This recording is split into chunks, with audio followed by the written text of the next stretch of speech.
Hey, it's been a while since we've done a live, but welcome. Give it a few minutes here as everyone has time to join. Let's see, set some stuff up. Going to be joined here by Stacy. Who's Stacy?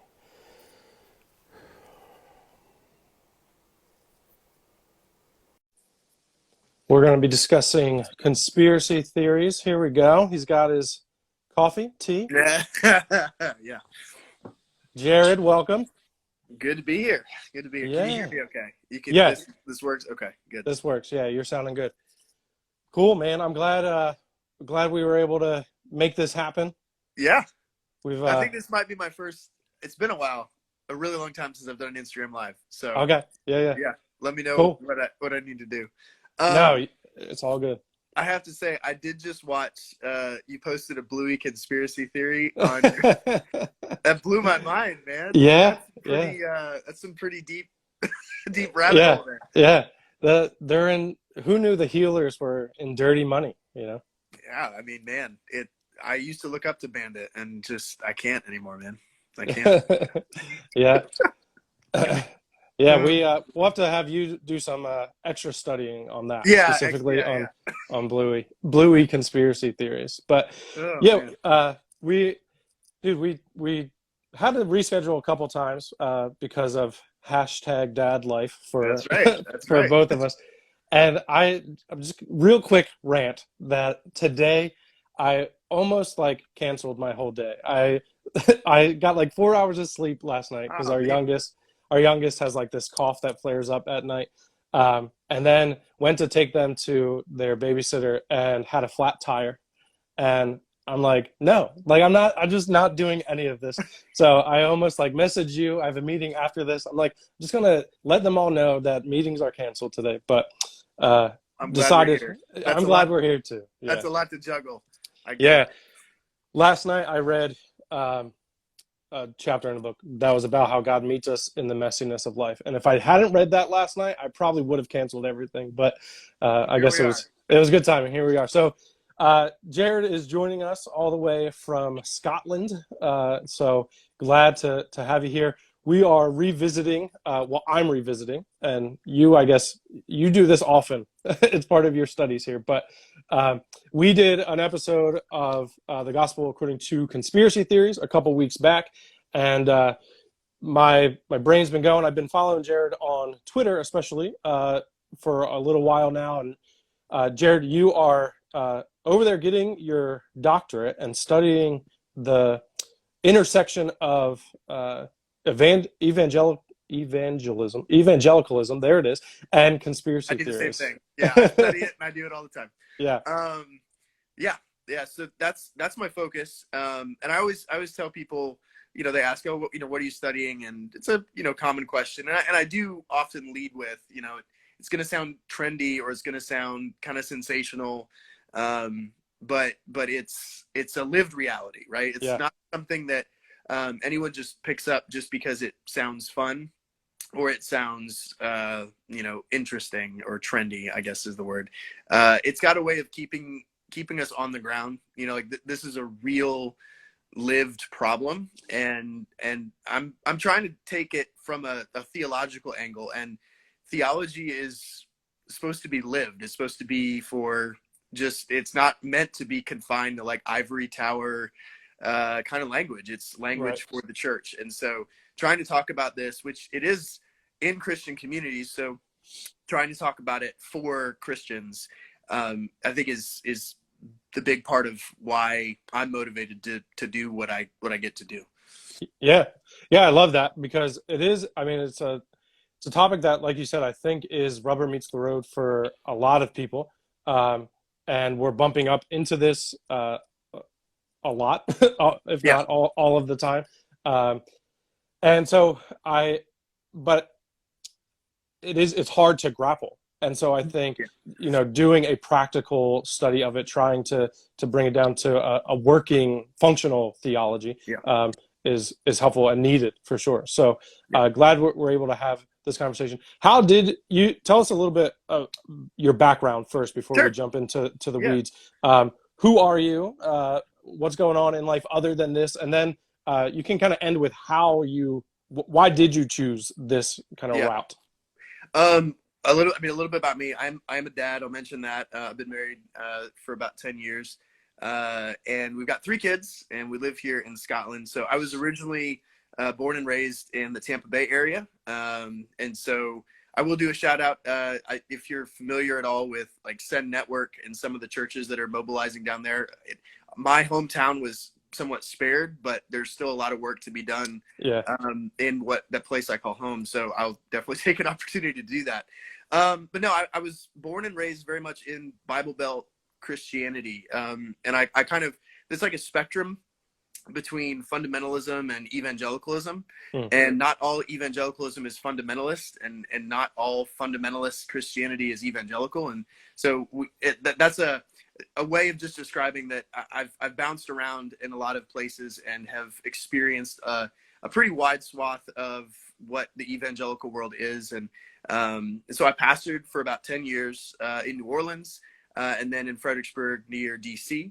And so those kind of 2 different locations were very different culturally. My time in New Orleans was really helpful in that a lot of scales kind of fell off. But at the same time, operating near a community like DC, where there's like these halls of power and things, there was a level of proximity serving in that kind of community where a lot of what you saw on the news was not as mediated, right? It's right there often in front of you.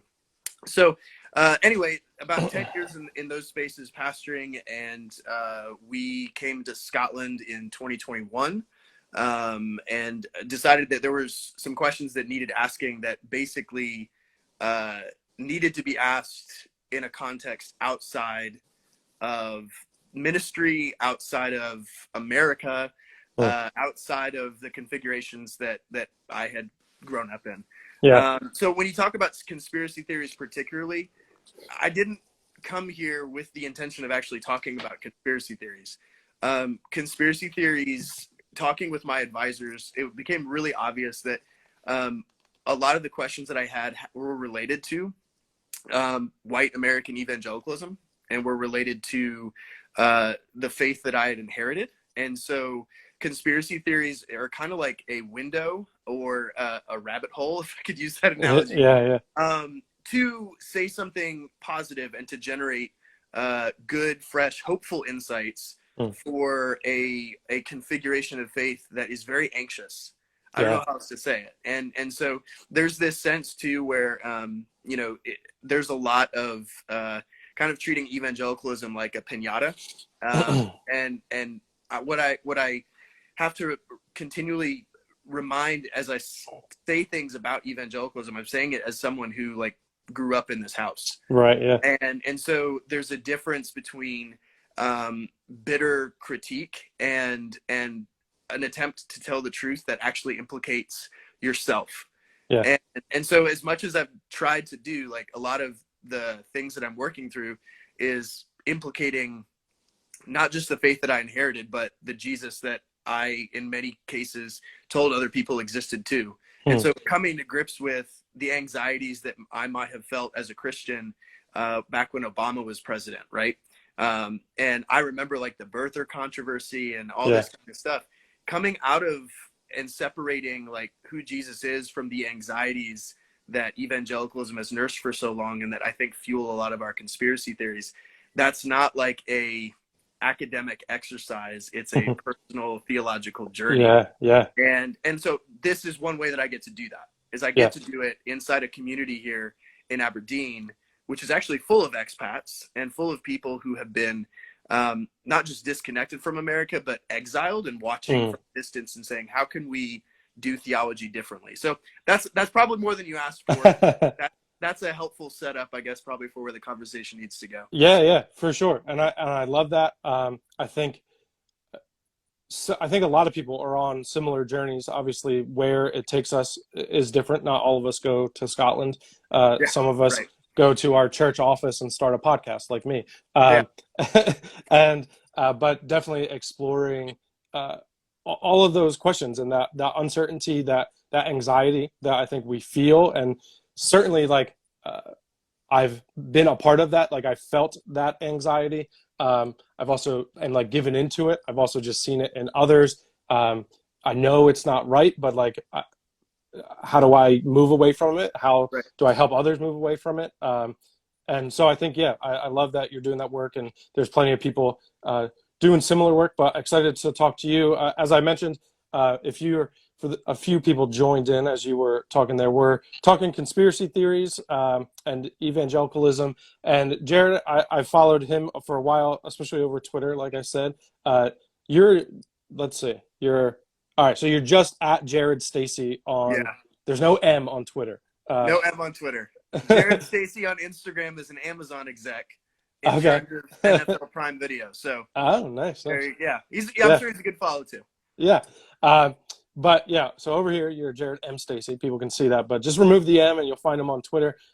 You've written some stuff over on your website, jaredstacy.com as well. And I actually, before this, I had another podcast that I was doing, and there were many times where I'm like, oh, I should reach out to Jared and see like if he'd be willing to talk or whatever. And after we did the conspiracy theories episode, maybe before would have been the better time, but after we did it, then on September 18th, there you had like this Twitter thread that looked at, you made a couple notes and observations regarding a Trump rally, Right. the rhetoric that he used there, kind of the fears that he was stoking, and the common themes kind of throughout political Right. rhetoric history that he was revisiting and maybe reframing in some ways, but touching on a lot of old themes. And one of the points that you made is that conspiracy theories aren't always like just propositions on reality. It's not always just, this is actually what's happening and we need to stop it. They can come off that way. And in the political realm, they can seem to be like about our ideologies. But Right. the thing that you pointed out is that they're much more stories. They're about stories about who is good and evil, who is good, who's bad, which side are we on. And the truth of them is almost secondary to the lines that are being drawn in them. Right. So one, is that a fair like assessment of what you were saying? Yeah, it is. And then can you unpack that a little bit more for us? Conspiracy theories as stories. Yeah, I mean, it's definitely a fair assessment. That's exactly what I was saying. And I think to unpack it just a little bit, I think one of the major questions that I always get is, how do we stop people from believing these things? Yeah. Because the way that conspiracy theories present, it always presents as maybe some kind of sensational claim. QAnon, there's this idea of a mass, sex trafficking, pedophilia ring operating in the highest stages of government. One of the craziest conspiracy theories I've heard is, since kind of embarking on this, was actually shared with a family member who like forwarded it to me, like, hey, this is what I heard, was that Joe Biden is Jim Carrey in a mask. Right. And right. Like you hear this, like, okay, come on. Like that. Yeah. There's a lot of really smart people who look at conspiracy theories and say, this is a psychological problem, right? Like it's meeting a need, whether it be like the need for control or the need for certainty or anything like that. But when you listen, and President Trump is not doing anything he hasn't done, but when you listen to what he said at that rally, it was appealing to a world that for many people already exists, right? This moral binary, us and them, and those kind of, that theological and political association has been hosted by and in white evangelicalism for a very long time. Yeah. And so the question is always, well, when did this start? Like, did it start with Q? Did it start with Trump? What we have with Q and what we have with Trump are really people who are taking advantage and hijacking or weaponizing or utilizing these anxieties that have always been present and been used in American Christian traditions, particularly white evangelicalism. And so when I talk about stories, it's just another way maybe to help people understand the power that is with these conspiracies. Because it's so easy to write people off as just, oh man, Joe Biden is Jim Carrey in a mask. Come on, man, that's crazy. But the reason that has a level of plausibility is because there's a deeper story and narrative that people believe can interpret reality better. Like it's easier to say, well, maybe Jim Carrey is Joe Biden.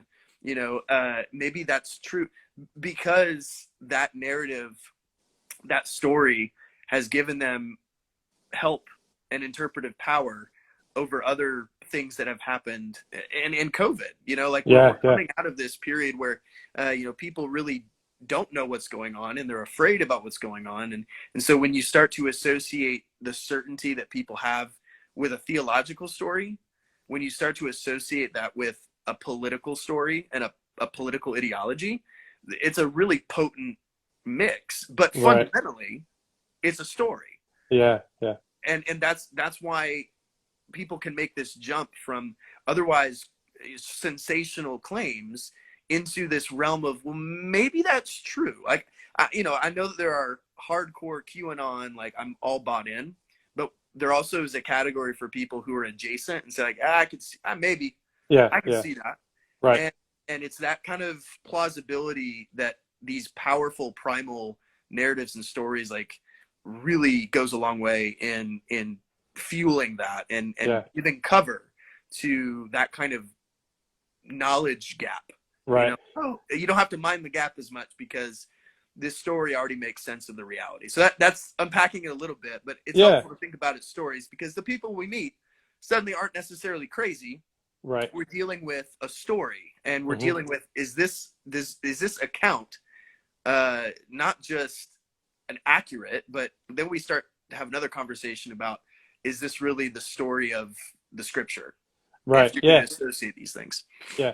No, I think that's really good because the story aspect, I think it helps me anyway understand the draw for people, certainly to understand who's good, who's bad, and more often than not, or always, I'm on the good side, right? Of these stories, but it helps it's a way to see the world. It also confirms how you've already seen the world, right? We're always the good guys in the stories that we tell ourselves. And so this just confirms that. But it also helps me understand why or how, like the cognitive dissonance that I feel like is needed to believe something like that. Because like you said, there are some people who are hardcore, like, no, like this is happening and we need to storm the underground where they're hiding all of these kids and blah, blah, blah. But I think probably more commonly the people that we'll bump into, they might even speak the same language as those who believe it hardcore.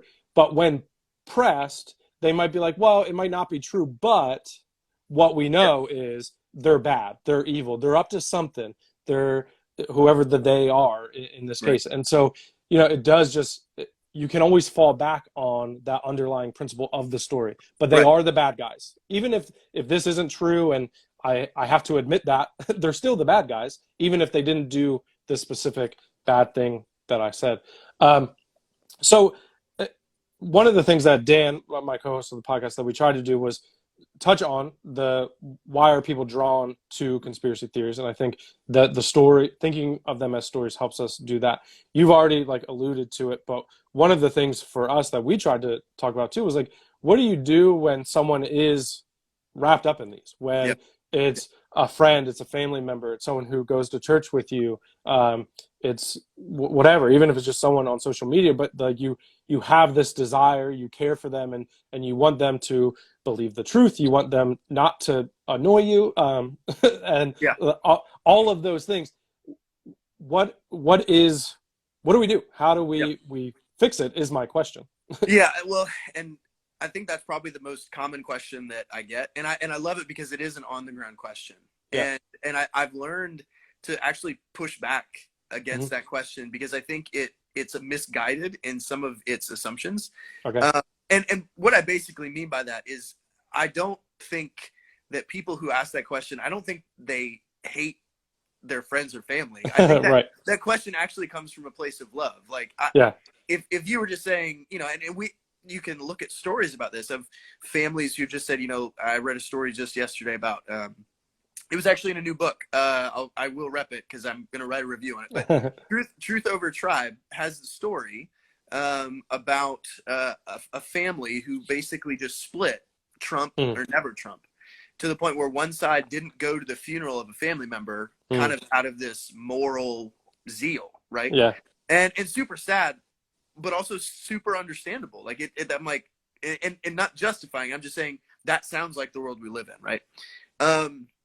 And so I don't think that people who are asking the question, like, how do I fix? I think that's a very natural and probably very like normal, loving response. You know, like that's where our minds go. It's a problem.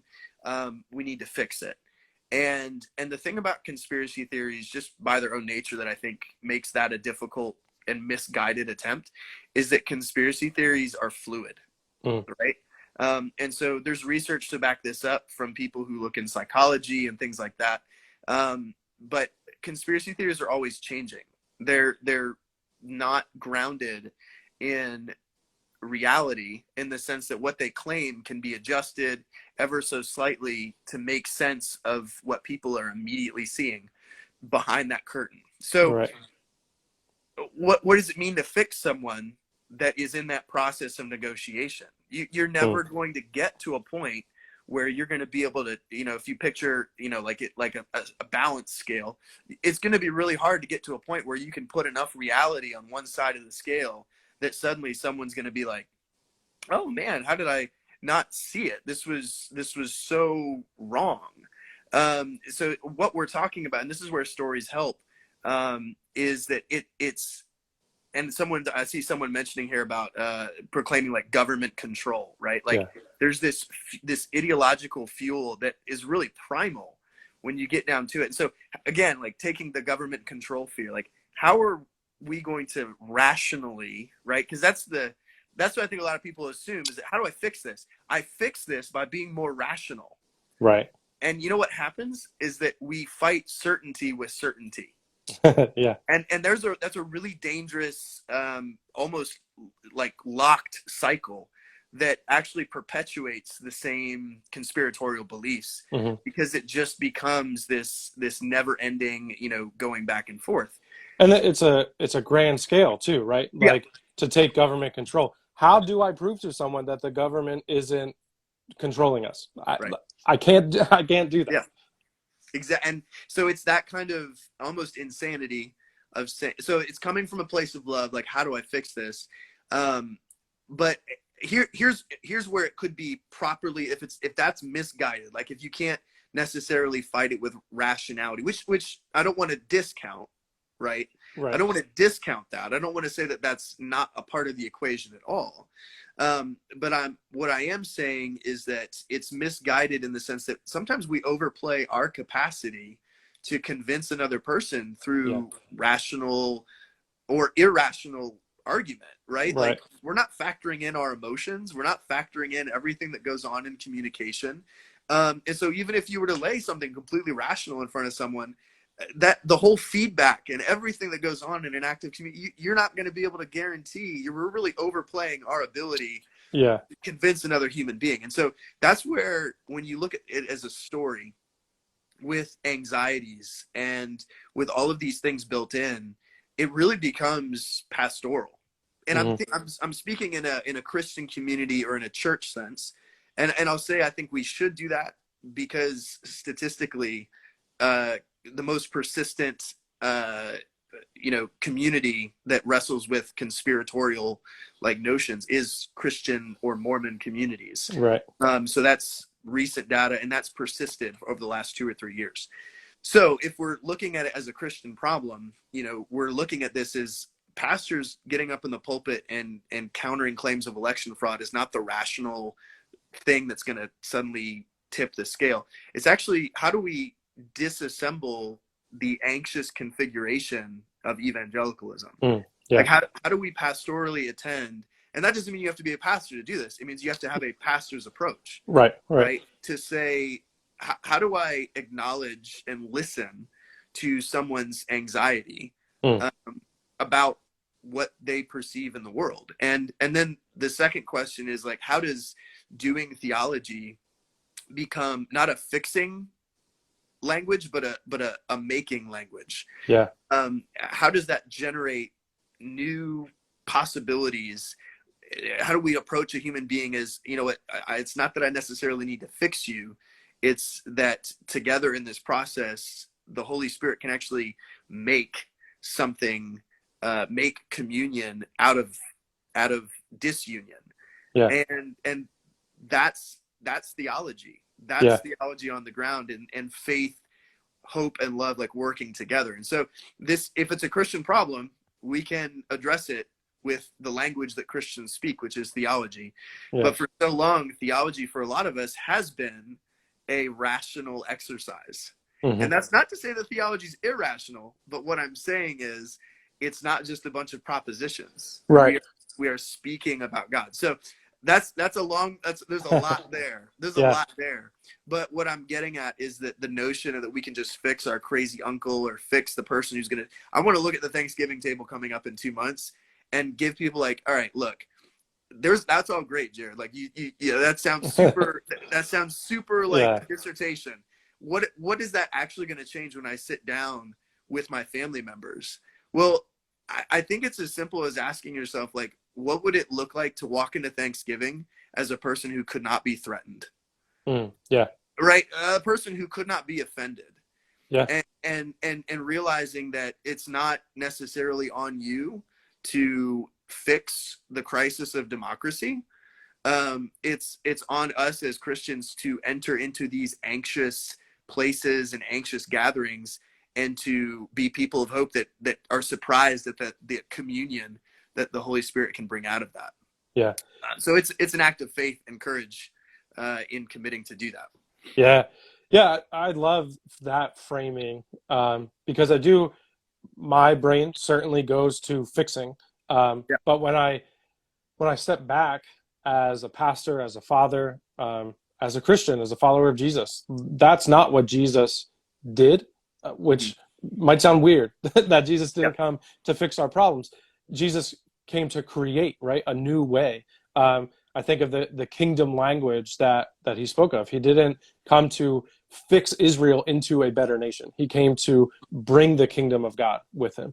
The Beatitudes, the blessed are the poor, blessed are the meek and the persecuted. Like, that's not seeing a problem and fixing it. That's inviting us to a different way of thinking about what is happening.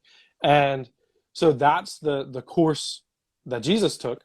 So maybe instead of us thinking, well, we can fix it, we need to partner with Jesus in inviting people into that new way, the other way of thinking.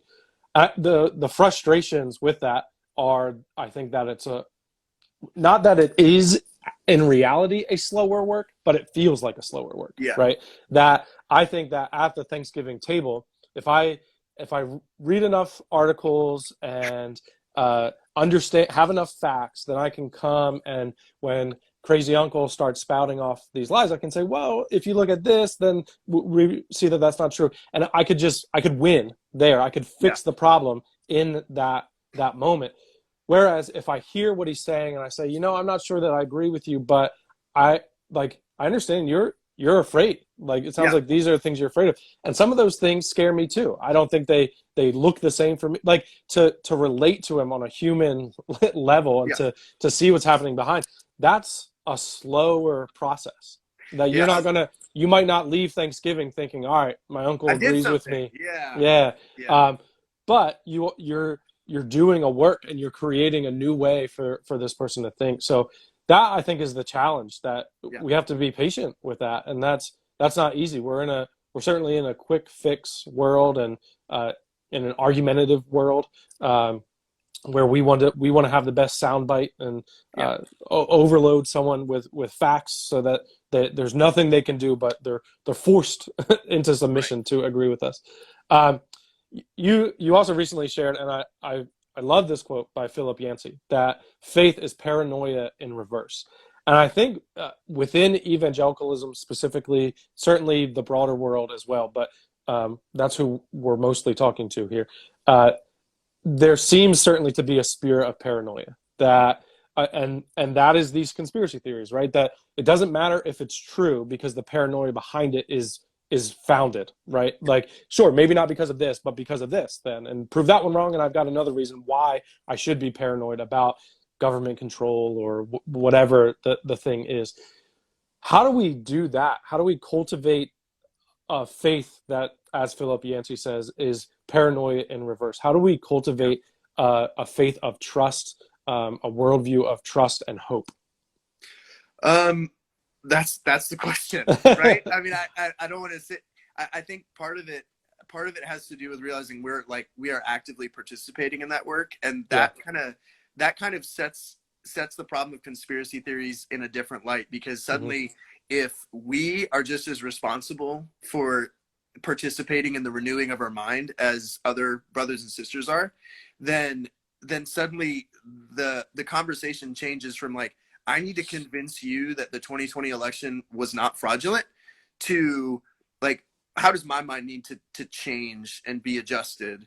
And what categories am I using to interpret the world around me? Like it becomes a both and conversation that is completely different. And I think the other thing too, and I'll just say this, is like to talk about moving, like, you know, that faith is paranoia in reverse. I think we have to create dialogue outside of the white evangelicalism echo chamber, right? Like a lot of the anxieties that we have hosted in this configuration have been precisely because we have shut down dialogue, not just inside the United States, because again, the white evangelical history has isolated a particular group in opposition to the others. And when I say others, I mean, I'm talking about minorities. Look up someone like Tom Skinner, right? Who every theological sense is an evangelical, but who was excluded from the way that we tell our story because of his stance on race in the 70s. So when I say to cultivate this kind of culture of faith being paranoia in reverse, I think we have to unpack the fact that we've been operating in this anxious echo chamber as white evangelicals in the United States for a really long time. Because here's the thing. Here's what I've experienced. In Scotland, man, it's completely different. You know, and this narrative of collapse and general crisis that provokes a lot of the anxiety from American Christians is not true about Christianity in the global South at all. Like, Christianity is resurgent globally. Right. So the question for Americans, because see, paranoia can also be like a clinical, or also can be a very academic term. So let me put it another way. Like, let's talk about control. And let's ask ourselves the question, like, do we really believe that the Church of Jesus in the United States can survive without being in control, without controlling politics, without control? Like, that's a whole different conversation. And so when there's a lot of moves, but I would say probably two things is, number one, dialogue outside of the echo chamber with other faith traditions, other Christians. And that means nationally, internationally. And then the second thing I would say, just to kind of, you know, like sum that up, is focusing on our own capacity to be involved in thinking about things differently. And that's, so that flips the conspiratorial paranoid notion on its head, because no longer are we doing our own research, right? And now we also do the work of recognizing what our anxieties are. And that has a way of flipping this stuff on its head. So I give people two questions sometimes on those, like, Thanksgiving dinner scenarios, of like two questions that you can ask that are non-offensive, non-invasive. And it's this, like, if someone says, you know, oh, well, you know that the midterm elections were rigged, right? I'm just really playing hypothetical. Oh, those midterm elections were rigged. You can say, well, hey, what would it mean for you if that weren't true? Like, let's just talk hypothetically, like, what's at stake for you, or what's at stake for the put it off them. What's at stake for the Republican Party if this wasn't true? What's at stake for America if that's not true? And then maybe another question that's similar is saying, like, hey, why do you feel like that needs to be true? Because there's data that would suggest maybe otherwise, but I'm curious to hear from you, like, why does that need to be true?